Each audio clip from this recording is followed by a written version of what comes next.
So when I talk about opportunities, there's actually, in the statute, in AB 117, there's a section in here that requires, actually mandates California to use and reinvest in its criminal justice resources to support community-based organizations and evidence-based practices that will enhance public safety.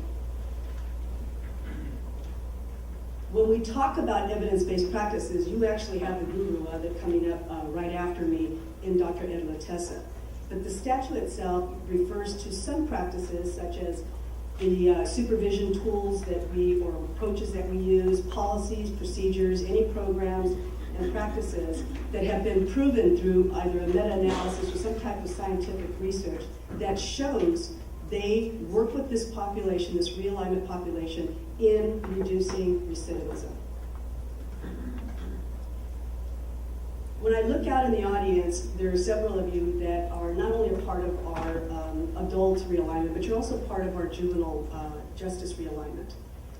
Many of you are familiar with the Juvenile Justice Coordinating Council, or JJCC, and that came out of another huge initiative, the Juvenile Justice Crime Prevention Act of 2000. And similarly to those concepts, I believe that the legislation didn't, by chance, develop realignment sort of in the shadow or in the mold of JJCPA, because that was an initiative that worked in managing a juvenile population in our community. So like the JJCC, AB 117 required that counties establish a community corrections partnership, the CCP. The CCP is entrusted to come up with a community corrections program, and that it would be enhanced or would be followed through by probation, and that we needed to come up with and provide outcomes for how we're working with this population. When we talk about these low-level offenders, we're really talking about the post-release offender population. So again, the Community Corrections Partnership has a very critical role in developing what we call a strategic plan for how we're going to deal with this population. The Community Corrections Partnership is chaired by the Chief Probation Officer. In this case, in our county, it's Mark Varela. And these are, as Supervisor Long mentioned, these are the representatives by statute that must be represented as part of the partnership. We started our Community Corrections Partnership shortly after realignment hit. And we started meeting in a conference room in the jail building, and we thought that was a pretty big venue. And before we knew it, we'd completely outgrown it. And we outgrew it because the CCP meetings fall under the Brown Act, which means they're open to the public. And so we publicize it, and it was an amazing response that we were getting from the community, just like we have here today. People wanted to know about public safety realignment and wanted to know how it was going to affect them in the community, and more importantly, how they can help. So we've moved our venue to the Human Services building in Partridge. Now, I want to spend some time talking about our plan. The CCP has a couple of primary roles. One is, again, they need to be a consultant, so to speak, to the probation chief in coming up with a strategic plan about how we're going to manage this population in the community. The plan, the legislature didn't say what it needed to look like, other than it needed to be rooted in some type of evidence or promising practices. It could be short-term, long-term, and it really, really needed to be county-specific. And that's very wise of the legislature to not force something on us, because all of our counties are different. We all have different populations, and we have different strengths within our community. So the plan must be county-specific. The other big important role that the CCP plays is that they come up with recommendations as to how our budget or our financial allocations are going to be spent. They make recommendations, and those go ultimately to the Board of Supervisors for final approval. When we talk about the Public Safety Realignment Plan, the CCP decided very early on that this was probably the first thing that we needed to tackle. It also recognized that perhaps we needed help and that we should look to experts to come in and help us who have expertise in working with counties and developing a plan.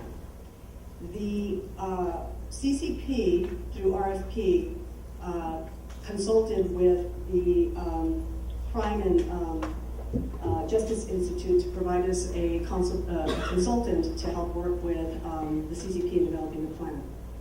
They came in, they cast a very wide net.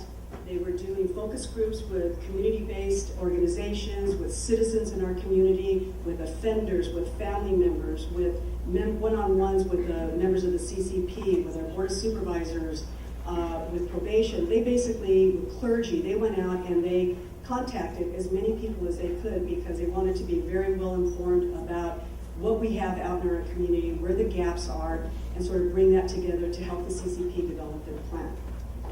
There are four pieces to the main pieces to the realignment plan, and I want to spend some time talking about this plan in particular and to let you know where we're at with this plan in terms of us tackling and reaching some of our goals.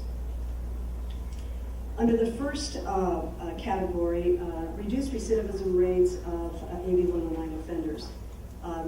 That's easier said than done, and I think part of the reason we're here is for that. One of the very first things that we needed to do as sort of the platform for anything that we move forward on is we need to have a definition for what recidivism means. And I'm pretty sure if I looked to our colleague, our chief probation officer in Santa Barbara, that's not the easiest thing to do, is to define recidivism. In our county, we have yet to actually define recidivism. We have decided that we wanted to have multiple definitions because they serve different purposes. We are actually in a meeting we had yesterday, that was one of the topics that came up, and that was we really need to sit down and do that. With the recent passing of AB 1050, it really sort of pushes the onus on the Board of State and Community Corrections in consultation with the Chief Probation Officers of California and Administrative Office of the Courts to come up with a statewide definition of recidivism. I'm pretty sure all counties in the state of California are going to have to use that definition, but of course each county can come up with their own. So not only is it important to have a definition for recidivism, what it does is it helps us to provide a baseline so that we can compare ourselves in terms of all of the different strategies and approaches that we're using, programs. Is it making a difference? But you have to have a baseline first. And so that's really our first matter of business that we really need to get down and to talk about coming up with definitions for recidivism. Under the second part of the plan, to develop and implement effective forms of evaluation, treatment supports, and outreach for offenders with mental health and or substance abuse needs and their families. As we receive information from the California Department of Corrections on post-release offenders coming to us, they share with us a number a great deal of information. And the two factors that they share most with us are, is this an individual who has mental health needs, and is this an individual who has a history or a need of alcohol and drug services? And what we've found repeatedly is around 80%, maybe a little higher than that, this population was in dire need of alcohol and drug services, and a good number of them also had mental health issues. So as a community, we needed to come together and figure out how we were going to address these two areas, these two very risky and needy areas. So let me share a little bit about what we've done. So part of the Community Corrections Partnership, they allocated some funding to Ventura County Behavioral Health. And what the Behavioral Health Department did is they allocated 3 behavioral health clinicians with mental health and substance abuse assessment and treatment experience, and basically embedded them or included them in our regional teams, in our multidisciplinary teams. They are in every regional office that we have. So what they do is they assess every single post-release offender and mandatory supervision offender that comes our way for both mental health and alcohol and drug services. Once they determine that there is somebody that has mental health needs, then as I mentioned earlier, they, in the film we just saw, they have contracted with Telecare Corporation to provide those mental health services.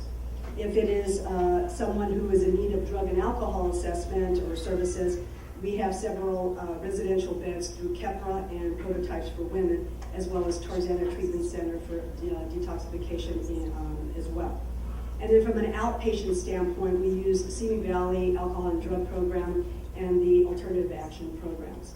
So again, we came together as a group and realized that that's a very high need area, and came together to put some programs in place.